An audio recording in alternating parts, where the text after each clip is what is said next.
నమస్తే, welcome to వైద్యం ఆరోగ్యం. నేను మీ యాంకర్ ప్రియ రమేష్. ఇక మోకాలి నొప్పి ఎందుకు వస్తుంది, మోకాలి నొప్పి యొక్క లక్షణాలేంటి, హైపోథైరాయిడిజం యొక్క సమస్యలేంటి, హైపోథైరాయిడ్ యొక్క సంకేతాలు మరియు లక్షణాలు ఏమిటి, ఇలాంటి సమస్యకు గల కారణాలు, తీసుకోవాల్సిన జాగ్రత్తలు మనకు తెలియజేయడానికి ఓనెస్ heart institute general physician and diabetologist doctor Ravikiran garu మరియు robotic orthopaedic surgeon doctor Balaraju Naidu garu ఈరోజు మనతో లైవ్ లో ఉన్నారు. మీకు ఏమైనా సందేహాలుంటే స్క్రీన్ మీద ఉన్న నంబర్లకు ఫోన్ చేసి నివృత్తి చేసుకోగలరు. ఎస్, అయితే సాధారణంగా ఇప్పుడు మోకాలు నొప్పులు ఎక్కువ చూస్తూ ఉంటాం. అసలు మోకాలు నొప్పి ఎందుకు వస్తాయండి?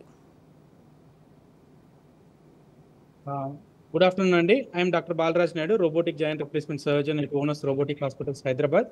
ఈరోజు మీరు మోడల్ చూసినట్లయితే నార్మల్గా నీ జాయింట్ ఈ బ్లూ కలర్ది కార్టిలేజ్ మనకు మధ్యలో ఉన్నది డిస్క్ మెనిస్కస్ అంటారు. 40 ఇయర్స్కి వచ్చే వరకు కూడా ప్రతి ఒక్కరికి జాయింట్ ఈ విధంగా ఉంటుంది, ఇది బ్లూ కలర్ది. సో 40 ఇయర్స్ దాటిన తర్వాత స్లోగా మనకు కార్టిలేజ్ అనేది పీల్ ఆఫ్ అవడం స్టార్ట్ అవుతుంది. సో ఈ మోడల్ చూసినట్టయితే మీరు కంప్లీట్గా ఈ కార్టిలేజ్ అనేది పీల్ ఆఫ్ అవుతుంటుంది. ఇది ఎర్లీ ఆర్థరైటిస్ అంటారు. సో స్లోగా ఏజ్ పెరుగుతున్న కొద్ది 55 ఇయర్స్కి వచ్చినట్లయితే 2 కాండైల్స్ నుంచి కార్టిలేజ్ పీల్ ఆఫ్ అవడం స్టార్ట్ అవుతుంది. ఇది మోడరేట్ ఆర్థరైటిస్ అంటారు. అండ్ వెరీ సివియర్ ఆర్థరైటిస్ అయితే కంప్లీట్గా 2 కాండైల్స్ నుంచి కార్టిలేజ్ పీల్ ఆఫ్ అయిపోయి స్లోగా బెండ్ అవ్వడం స్టార్ట్ అవుతుంది.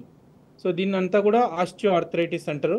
ఆస్టియో ఆర్థరైటిస్ అంటే age related arthritis. Rheumatoid arthritis అంటే జెనెటిక్, మన ఇంట్లో వాళ్ళకి ఎవరైనా జెనెటిక్ ప్రాబ్లం ఉంటే రుమటైడ్ ఆర్థరైటిస్ అంటారు. ఎర్లీ స్టేజ్లో వస్తుంది. 28 ఇయర్స్ నుంచి 35 ఇయర్స్ మధ్యలో ఫీమేల్స్లో ఎక్కువ ఉంటుంది. ఎర్లీ మార్నింగ్ స్టిఫ్నెస్ ఉంటుంది.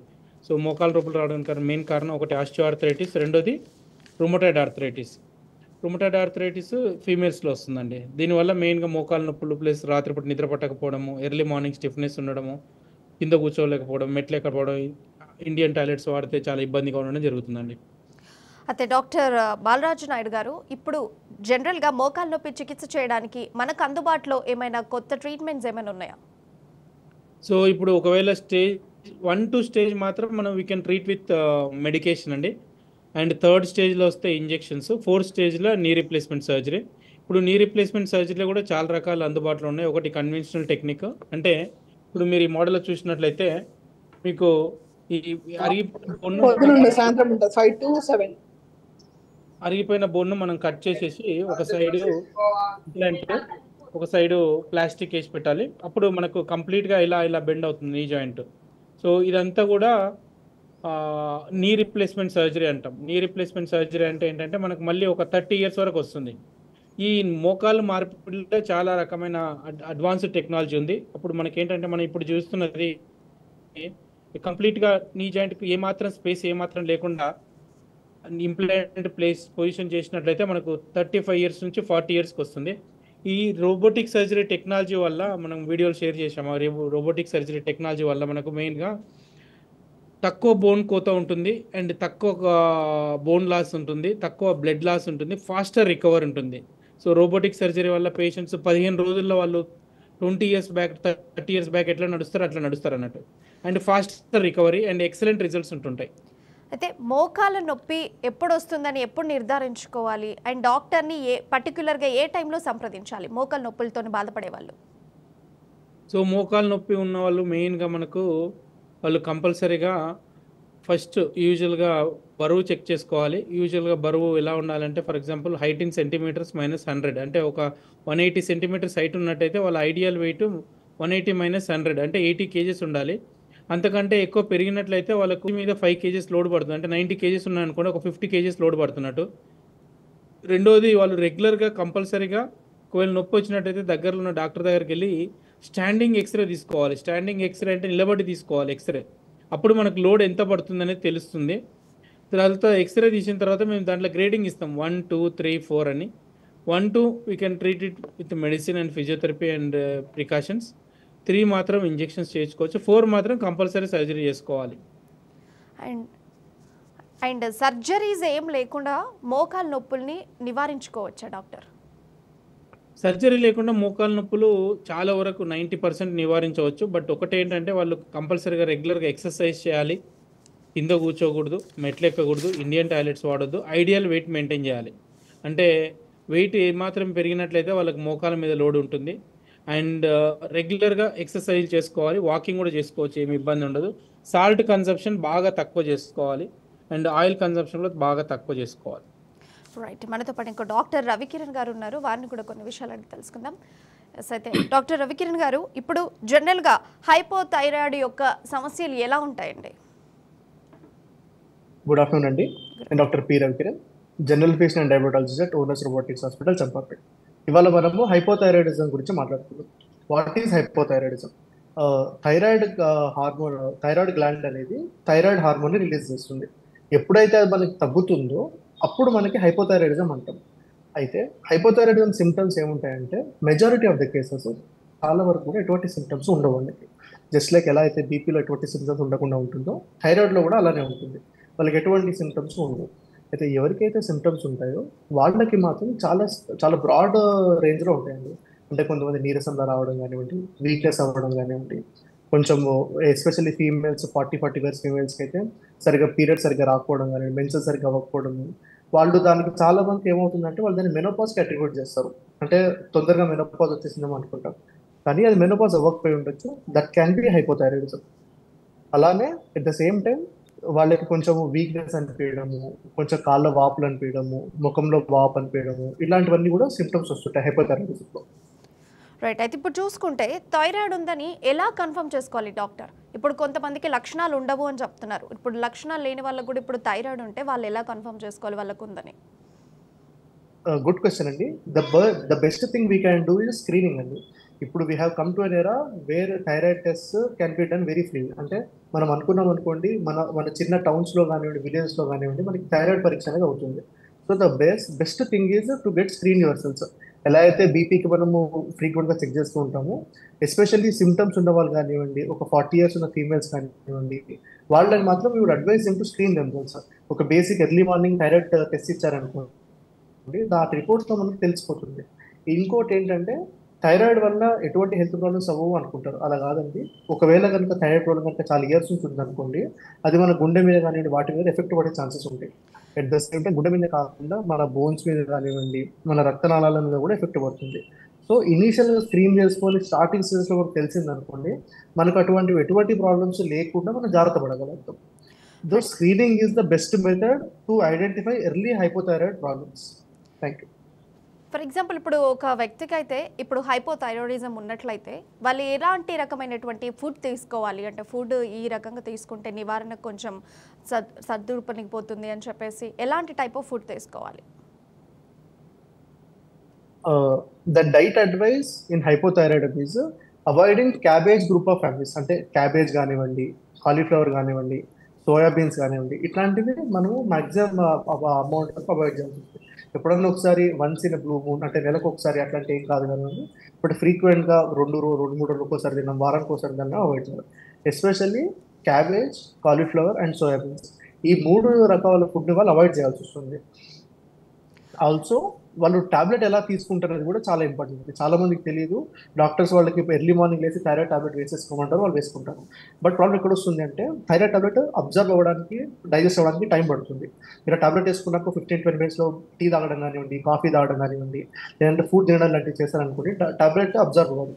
So what is the common tip we say to the people is, మీరు కనుక మార్నింగ్ 7కి లేచారనుకోండి, 7:15, 7:20 లోపు మీరు టాబ్లెట్ వేసేసుకోవాలి. వేసేసుకున్నాక ఒక 1 అవర్ వరకు ఏం తినరు, అంటే 8:20 వరకు. ఒకవేళ 7కి లేదు 7:15 లోపు టాబ్లెట్ వేసుకున్నారు అనుకోండి, 8:15, 8:20 వరకు ఏమి తినకూడదు. ఈవెన్ టీ, కాఫీ, టిఫిన్ చేయాలన్నా కానీ ఆ 1 అవర్ తర్వాత వస్తుంది. మినిమం ఒక 45 మినిట్స్ గ్యాప్ పెట్టుకోవాలి, ఏం కాదు.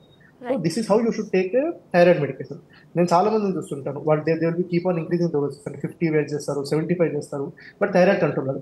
ఎందుకు అంటే the method of taking the medication is wrong. That's why ఆ టాబ్లెట్ ఫుల్గా ఎఫెక్టివ్గా పనిచేయట్లేదు. So be careful in how you take the tablet. అయితే డాక్టర్ రవికిరణ్ గారు, ఇప్పుడు చూసుకుంటే హైపోథైరాయిడిజం నుండి మనల్ని మనం రక్షించుకోవాలంటే ముందుగా మనం ఎలాంటి జాగ్రత్తలు తీసుకోవాలి దీనికి సంబంధించి? గుడ్ క్వశ్చన్ అండి. The most common cause for hypothyroidism in the world, అంటే ప్రపంచంలో చూసుకుంటే కనుక మనకి అయోడిన్ డెఫిషియన్సీ. అయితే గత 10-15 సంవత్సరాలు, 20 సంవత్సరాల నుంచి ఇండియన్ గవర్నమెంట్ ఆఫ్ ఇండియా సాల్ట్ని అయోడైజ్ చేయడం స్టార్ట్ చేస్తారు. సో సో ఇప్పుడు మన దేశంలో ఎస్పెషల్లీ కొంచెం సిటీస్ అండ్ టౌన్స్లో ఐరన్ డెఫిషియన్సీ వల్ల వచ్చే హైపోథైరాయిడిజం మోస్ట్ కామన్ కాజ్ కాదండి.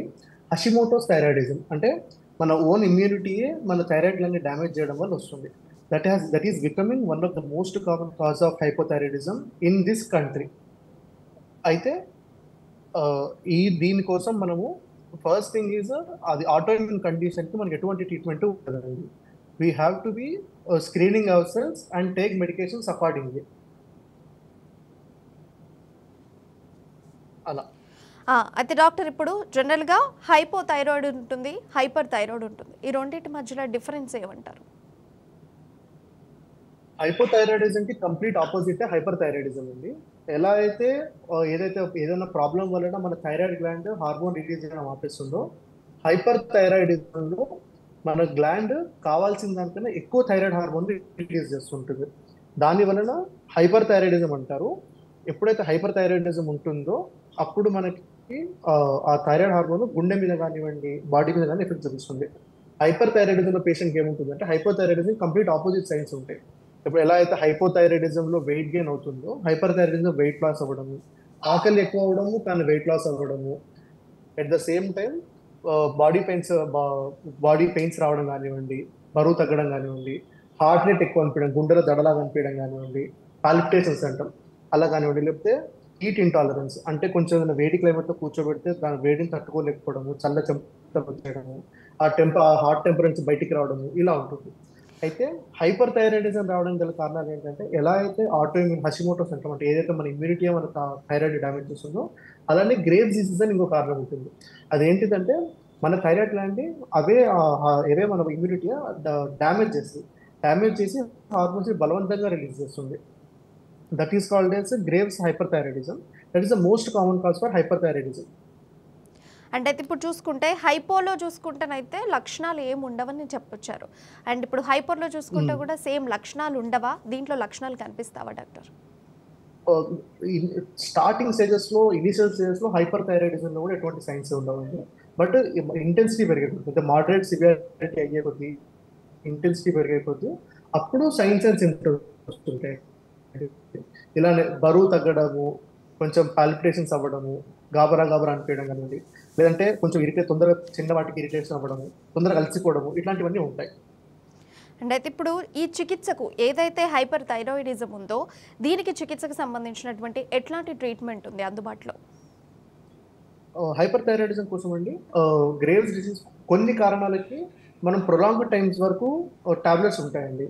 లేదు టాబ్లెట్స్ తగ్గట్లేదు, టాబ్లెట్స్ చాలా సంవత్సరాలు వాడవుతుంది, టాబ్లెట్స్ వల్ల సైడ్ ఎఫెక్ట్స్ ఉంటున్నాయి, అది క్యూర్ అవ్వట్లేదు అంటే there are surgical treatments for hyperthyroidism. అయితే ఎప్పుడైతే ఈ హైపర్ థైరాయిడిజం సర్జరీ చేస్తామో మనం థైరాయిడ్ గ్లాండ్ తీసేయడం వలన పేషెంట్కి ఇన్ఎవిటబుల్గా హైపోథైరాయిడ్ అంటే తక్కువ అయిపోతుంది. వాళ్ళు అప్పుడు సర్జరీ అయిన తర్వాత they have to again use thyroid hormone అంటే మనం బయట నుంచి హార్మోన్ ఇచ్చుకొని వాడాల్సి వస్తుంది. అయితే ఈ హైపర్ థైరాయిడిజం ఎందుకు మనం ఎందుకు అంత చూస్తామంటే ఎలా అయితే నార్మల్ పీపుల్కి ఎఫెక్ట్ చూపిస్తుందో ప్రెగ్నెన్సీలో కూడా అలానే ఇవన్నీ రెండు కూడా మనకి చాలా వరకు ఎఫెక్ట్స్ చూపిస్తుంటాయి. సో అయితే డాక్టర్ మనతో పాటు ఇప్పుడు ఒక కాలర్ గోపాల్ ఫ్రమ్ హైదరాబాద్ నుంచి రెడీగా ఉన్నారు. ఎస్ గోపాల్ గారు. నమస్తే గోపాల్ గారు, డాక్టర్ ఉన్నారండి, అడిగి తెలుసుకోండి మీ సమస్య ఏంటో. నమస్తే సార్. హలో చెప్పండి మీ సమస్య చెప్పండి. హలో సార్, నాకు ఎస్ గోపాల్ గారు, మీ సమస్య చెప్పండి. సార్ థైరాయిడ్ నాకు ఎక్కువ ఉంది, ఎక్కువ మా బాడీ అంతా హీట్ అవుతుంది, ఎక్కువ మంట దురద ఉంటుంది, నైట్ నిద్ర రాదు.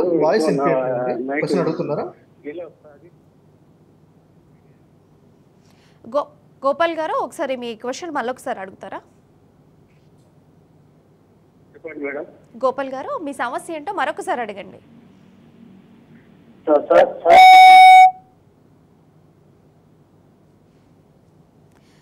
there is some technical issue.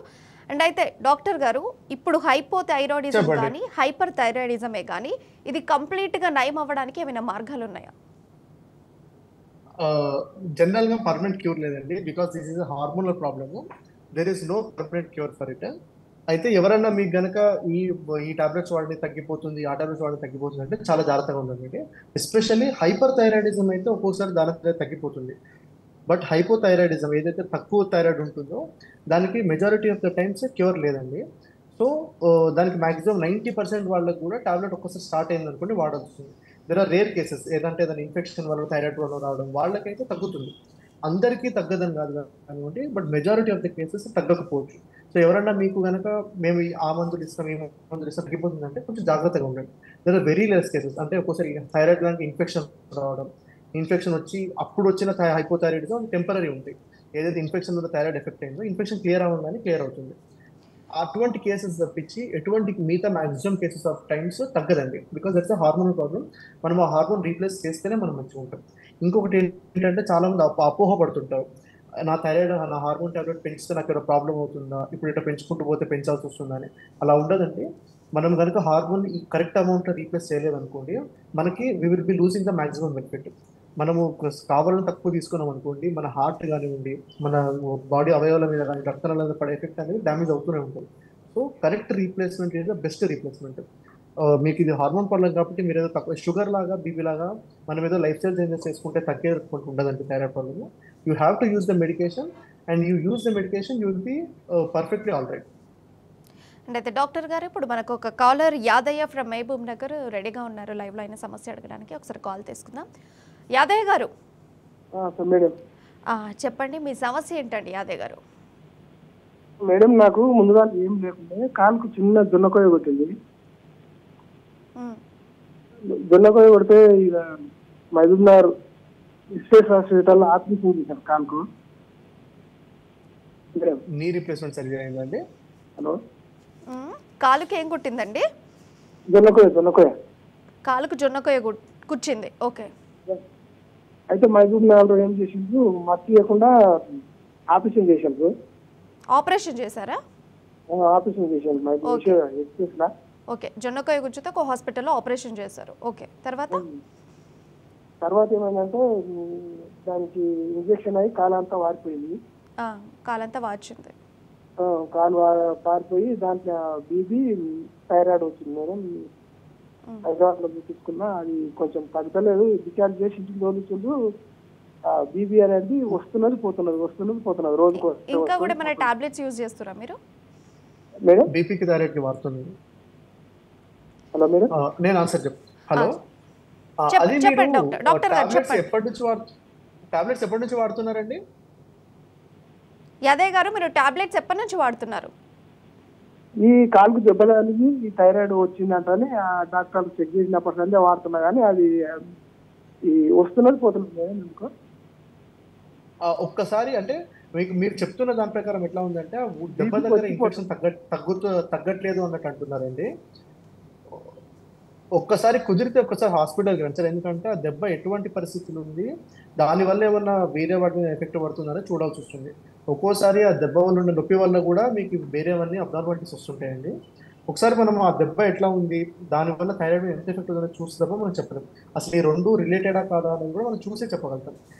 కానీ కండిషన్ సీక్యూ థైరాయిడ్ సిండ్రోమ్ అని ఉంటుంది. అంటే ఇన్ఫెక్షన్ రావడం వలన థైరాయిడ్ హార్మోన్ కొంచెం అబ్నార్మల్గా పనిచేయడం అట్లాంటివి అవుతుంది. అలాంటిదా కాదా, లేదంటే ఎప్పటి నుంచో థైరాయిడ్ ఇప్పుడు బయటపడ్డదని ఒకసారి మనం చూసుకొని చెప్పాల్సి వస్తుంది. ఒక్కసారి వీలైతే ఒకసారి హాస్పిటల్కి వెళ్ళి సార్ చూసి చెప్తాం ఒకసారి. ఓకే అండి, యాదయ్య విన్నారు కదా, డాక్టర్ చెప్పించేయండి సలహా మేరకు. అంటే అయితే డాక్టర్ ఇప్పుడు చూసుకుంటే ఏ టైంలో డాక్టర్ని కన్సల్ట్ అవ్వడం బెస్ట్ విషయం అంటారు ఇప్పుడు థైరాయిడ్ ఉన్న వాళ్ళు? ఎస్పెషల్లీ అండి ఒక సూచన అండి, ప్రెగ్నెంట్ ఫీమేల్స్లో థైరాయిడ్ ఉన్నప్పుడు అయితే వాళ్ళు చాలా జాగ్రత్తగా ఉండాల్సి వస్తుంది. ఎందుకంటే మిగతా వాళ్ళు అయితే కొంచెం ఒక 1 month అటు ఇటు అయినా కానీ బేసిక్ సిమ్టమ్స్ ఉన్నా కానీ ఏం కాదు. బట్ ఎస్పెషల్లీ ప్రెగ్నెన్సీలో ఏమవుతుంది అంటే బేబీ ఎవరైతే డెవలప్ అవుతున్నారో వాళ్ళకి వాళ్ళ బ్రెయిన్ డెవలప్మెంట్ కోసం కానీ బాడీ డెవలప్మెంట్ కోసం కానివ్వండి వాళ్ళకి థైరాయిడ్ హార్మోన్ చాలా ఇంపార్టెంట్. అందుకనే మనం ప్రెగ్నెన్సీ ఉన్న వాళ్ళకి కానీ చాలా ఫ్రీక్వెంట్ ఒక్కోసారి మంత్కి ఒకసారి 1.5 months ఒకసారి 2 months ఒకసారి టెస్ట్ చేస్తూ ఉంటాం. అదే ఓన్లీ అడల్ట్ అయినారు అనుకోండి, ప్రాబ్లీ కొంచెం సిమ్టమ్స్ అటు ఇటు అయినా కానీ వన్స్ ఈ start correcting they will improve. But ఎప్పుడైతే ప్రెగ్నెన్సీలో ఎస్పెషల్లీ ఇనీషియల్ ఫస్ట్ 3 to 4 monthsలో కనుక మనం థైరాయిడ్ హార్మోన్ సప్లిమెంట్ చేయలేదు అనుకోండి, బేబీకి పర్మనెంట్ డ్యామేజ్ అయిపోతుంది. So especially pregnant females please be very careful about your thyroid hormones అండి. అండ్ ఫస్ట్ మంత్లో కానివ్వండి, కన్సీవ్ అయిన ఇమ్మీడియట్గా కానీ చెక్ చేయాల్సి వస్తుంది. ఎస్పెషల్లీ ఫస్ట్ ప్రెగ్నెన్సీలో కనుక థైరాయిడ్ ప్రాబ్లం ఉందనుకోండి, వాళ్ళు నెక్స్ట్ ప్రెగ్నెన్సీస్లో చాలా జాగ్రత్త ఉండాలి. ప్రెగ్నెన్సీ ముందు నుంచే వాళ్ళు ఆ థైరాయిడ్ అనేది కంట్రోల్లో పెట్టుకోవాల్సి వస్తుంది. Or else there are some chances where the baby may get affected. అలానే అడల్ట్స్కి వచ్చామనుకోండి, ఒక్కోసారి ఏమవుతుందంటే వాళ్ళకి నాన్ స్పెసిఫిక్ సిమ్టమ్స్ ఉంటాయి. అంటే వాళ్ళకి తెలియదు, ఏదో అన్ఈజీగా ఉంటుంది, ఏదో ప్రాబ్లం అనిపిస్తుంటుంది, ఏదో కొంచెం లో అనిపించడం, కొంచెము ఎక్కువ డిప్రెషన్ లాగా అనిపించడం, అట్లా ఉంటారు. వీళ్ళందరికీ కూడా మనం టాబ్లెట్స్ స్టార్ట్ చేసుకుంటే they will start improve. And the thing is, problem ఎప్పుడు వస్తుందంటే చాలామంది టాబ్లెట్స్ వాడాము, మాకు తగ్గిపోయింది, మేము టాబ్లెట్స్ ఆపేసుకోవచ్చు అని ఆపేస్తారు. డాక్టర్ చెప్పకుండానే ఆపేస్తారు. మళ్ళీ 3 months తర్వాత మళ్ళీ రిటర్న్ వస్తాయి సిమ్టమ్స్. ఎందుకంటే this is a hormonal issue. అది మీరు కంపల్సరీ టాబ్లెట్ వాడితేనే కంట్రోల్ అవుతుంది. మీరు టాబ్లెట్ వాడుతున్న రోజు కంట్రోల్ ఉంటుంది, మళ్ళీ మీరు ఆపేస్తారు అనుకోండి మళ్ళీ రికవర్ అవుతుంది. రైట్. అయితే డాక్టర్ మనతో పాటు మరో కాలర్ వాణి ఫ్రమ్ హైదరాబాద్ నుంచి రెడీగా ఉన్నారు. వారిని అడిగి తెలుసుకుందాం. వాణి గారు, హలో, గుడ్ ఆఫ్టర్నూన్ అండి. గుడ్ ఆఫ్టర్నూన్ అండి. వాణి గారు, మీ సమస్య చెప్పండి. హలో డాక్టర్ గారు. డాక్టర్ గారు వింటున్నారు, చెప్పండి. అది మా సిస్టర్ కి ఒక 4 months బ్యాక్ థైరాయిడ్ క్యాన్సర్ వచ్చిందని థైరాయిడ్ సర్జరీ చేసి థైరాయిడ్ తీసేశారండి. ఆ తర్వాత రెగ్యులర్ గా థైరాయిడ్ టాబ్లెట్స్ వాడుతున్నారు. కానీ ఎప్పటికప్పుడు కళ్ళు తిరిగి పడిపోవడం, కాళ్ళంతా తిమ్మిర్లు వచ్చేయడం, ఇవన్నీ జరుగుతుంది. అంటే ఇదంతా లైఫ్ లాంగ్ ఉంటుందా? అంటే ఒక్కోసారి ఏముందంటే థైరాయిడ్ సర్జరీ చేసినప్పుడు వాటి వెనుక పారాథైరాయిడ్ గ్లాండ్స్ అని ఉంటాయి. ఒక్కోసారి కనుక థైరాయిడ్ సర్జరీలో అవి ప్రిజర్వ్ చేయలేదనుకోండి, వాటి వలన కాల్షియం తగ్గడం, ఇట్లాంటి వాటి వల్ల కూడా మీరు చెప్పే సిమ్టమ్స్, తల తిరగడం, తిమ్మిర్లు ఎక్కడం, వాటి వల్ల కూడా వస్తుండొచ్చు. అయితే థైరాయిడ్ సర్జరీ చేసినప్పుడు పారాథైరాయిడ్ గ్లాండ్స్ని ప్రిజర్వ్ చేశారా తీసేశారా అనే దాన్ని బట్టి మనం చెప్పడానికి ఉంటుంది. ఒక్కోసారి ఏమవుతుందో పారాథైరాయిడ్ గ్లాండ్స్ తీసేసినట్టయితే ఈ సిమ్టమ్స్ లైఫ్ లాంగ్ ఉండిపోవచ్చు. ఎక్కడైతే మీకు సర్జరీ అయిందో వాళ్ళు మీకు ఆ సర్జరీ నోట్స్లో వాళ్ళు మీకు ఎక్స్ప్లెయిన్ చేస్తారు ఏమేమి తీసేసారు, ఏమేమి ప్రిజర్వ్ చేశారని. దాన్ని బట్టి మనం చూడాల్సి వస్తుంది. అండ్ ఒక్కోసారి ఏమవుతుందంటే పోస్ట్ సర్జరీ స్ట్రెస్ వల్ల కూడా ఒక్కోసారి ఇట్లాంటివి అవుతూ ఉండొచ్చు. ఒక్కసారి మనం పేషెంట్ చూస్తేనే మనం ఏదైనా చెప్పగలుగుతాం. ఎస్పెషల్లీ మీరు చెప్పిన సిమ్టమ్స్ ప్రకారం పారాథైరాయిడ్ హార్మోన్ గ్లాండ్ అనేది ఎట్లా ఉందనే దాన్ని బట్టి మనం డిసైడ్ చేయాల్సి వస్తుంది. రైట్. అయితే డాక్టర్ గారు ఇప్పుడు ప్రెగ్నెంట్ తర్వాత కూడా చాలా మంది మహిళలకు థైరాయిడ్ వస్తూ ఉంటుంది. మరి వాళ్ళు ఎలాంటి జాగ్రత్తలు తీసుకోవాలి? ఎస్పెషల్లీ ప్రెగ్నెన్సీ ఎందుకు ఇంత ప్రిఫరెన్స్ ఇస్తామంటే అండి, pregnancy is stressful event. So ఎప్పుడన్నా ఒక పేషెంట్ కనుక బార్డర్ లైన్ థైరాయిడ్ ఉందనుకోండి, ఏదైతే 9 months ఆఫ్ ప్రెగ్నెన్సీ స్ట్రెస్ఫుల్ ఉంటుందో ఆ థైరాయిడ్ మనకి తెలిసిపోతుంది. తర్వాత ఒక 40% ఆఫ్ మెంబర్స్కి మెల్లగా రికవర్ అయిపోతారు. బట్ మిగతా 40 to 60% వాళ్ళకి ఒక్కోసారి దీని రిమైన్ అయిపోతారు. సో వాళ్ళకు కూడా హార్మోన్ ప్రాబ్లం కాబట్టి ఎస్పెషల్లీ ఈ డైట్ చేంజ్ చేస్తారు. క్యాబేజ్ కానివ్వండి, కాలీఫ్లవర్ కానివ్వండి, సోయాబీన్ కానివ్వండి అవాయిడ్ చేయండి. ఎందుకంటే ఇది వెళ్ళి ఉన్న థైరాయిడ్ హార్మోన్ ఏదైతే రిమైనింగ్ థైరాయిడ్ ఉంటుందో దాని మీద ఎఫెక్ట్ పడే ఛాన్సెస్ ఉంటాయంటాము. అండ్ వీళ్ళు సప్లిమెంటేషన్ అంటే టాబ్లెట్స్ స్టార్ట్ చేస్తే టాబ్లెట్స్ అబ్జార్ప్షన్ మీద కూడా ఎఫెక్ట్ చూపిస్తుంటారు. So apart from diet changes, మేజర్గా థైరాయిడ్ ప్రాబ్లం ఉంటే మీరు రెగ్యులర్గా టాబ్లెట్ వాడుకోవాల్సి వస్తుందండి. Because that is must and that must be done. Yes, doctor Ravikiran garu, doctor Balaraju Naidu garu, thank you for your beautiful clear explanation about the health issues. ఇది ఇవాల్టి వైద్యం ఆరోగ్యం.